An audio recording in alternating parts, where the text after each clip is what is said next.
Hello, hello, bonjour à tous, c'est Haribako. Nous sommes arrivés au terme de notre série de vidéos sur les fonctions. Et donc, nous voulons parler rapidement, on va dire, en faisant un point, un résumé de tout ce qu'on a vu jusqu'aujourd'hui.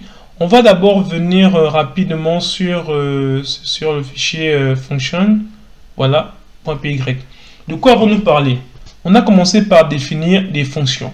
On a vu la définition, qu'est-ce qu'une fonction? Ensuite, on a pris une fonction avec un paramètre. Ça veut dire une valeur dans les parenthèses. Ensuite, on a vu une fonction avec deux paramètres, comme on l'a fait là. Après, on a vu une fonction avec trois paramètres. Et jusque-là encore, on était bon.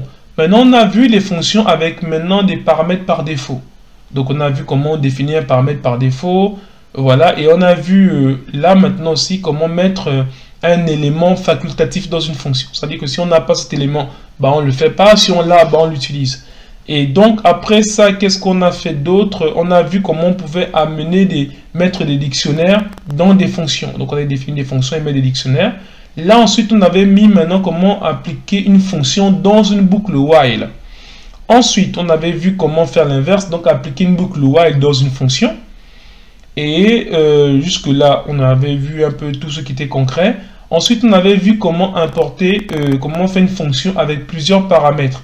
C'est-à-dire que si on n'a pas prévu le nombre de paramètres, bah comment quand même mettre le nombre de paramètres illimité. Par exemple, si quelqu'un veut inscrire les notes de toutes ces notes, d'autres élèves dans une classe peuvent avoir 6 notes, deux peuvent en avoir 9, d'autres peuvent en avoir 3. Donc, il faut permettre à l'élève de mettre le nombre de notes qu'il veut si on veut calculer sa moyenne simplement.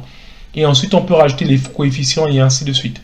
Là, maintenant, ça c'était autre chose que si on veut pas mettre les notes et les coefficients, c'est-à-dire ou bien la note, la matière plus au coefficient, ou bien le nom de la matière plus la note, bah, au lieu de mettre une étoile, on mettait juste 2 étoiles.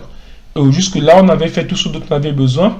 Ensuite, on avait créé un dossier qu'on appelle fonction, où on avait mis, dans cette partie fonction, on avait créé des fonctions normales et des fonctions maths.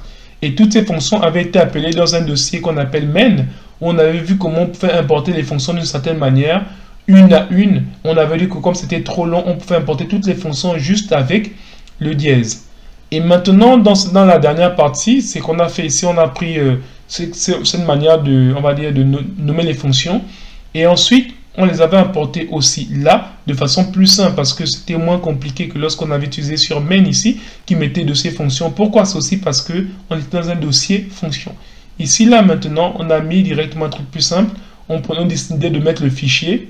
Et ensuite, juste le fichier, ouais, comme ça, on met le fichier. Et ensuite, le nom de la fonction. Mais comme on avait dit, le fait d'importer plusieurs, ça faisait un peu long. Donc, on a décidé de mettre une étoile pour pouvoir inclure toutes les fonctions de ce fichier-là. Et c'est là où on avait vu aussi, pour terminer, qu'on pouvait renommer, c'est-à-dire, on avait mis ici le dièse. On avait dit que si on voulait nommer, par exemple, making, on peut nommer MP en mettant juste un as MP et le tour était joué. On avait dit l'inconvénient, c'est qu'on ne peut pas importer toutes les fonctions. Si on veut renommer, il faudrait importer fonction après fonction. Mais si on veut garder le même nom comme le fichier de base, on pourra mettre les étoiles. Donc nous sommes arrivés au terme de notre série de vidéos sur les fonctions. Et comme on disait, parce qu'on a fait tellement de choses, ça pouvait être long, mais pourquoi on fait tout ça? Parce que on va voir plus tard, comme je disais, on va voir après ce chapitre, on va voir les classes. Après les classes, on verra les fichiers, les exceptions. Après, on fera un projet qui va parler en fait sur un projet pour créer un jeu vidéo. Ensuite, on pourra voir maintenant comment manipuler des données assez complexes en Python. Et ensuite, on verra comment faire un site internet en Python. D'où on va entendre parler de ce qu'on appelle les frameworks. Et le nom de ce framework-là s'appellera Django. Donc, je vous dis rendez-vous à la prochaine partie sur les classes. Et merci d'être déjà arrivé à ce niveau. Je vous donne rendez-vous à la vidéo prochaine. Merci.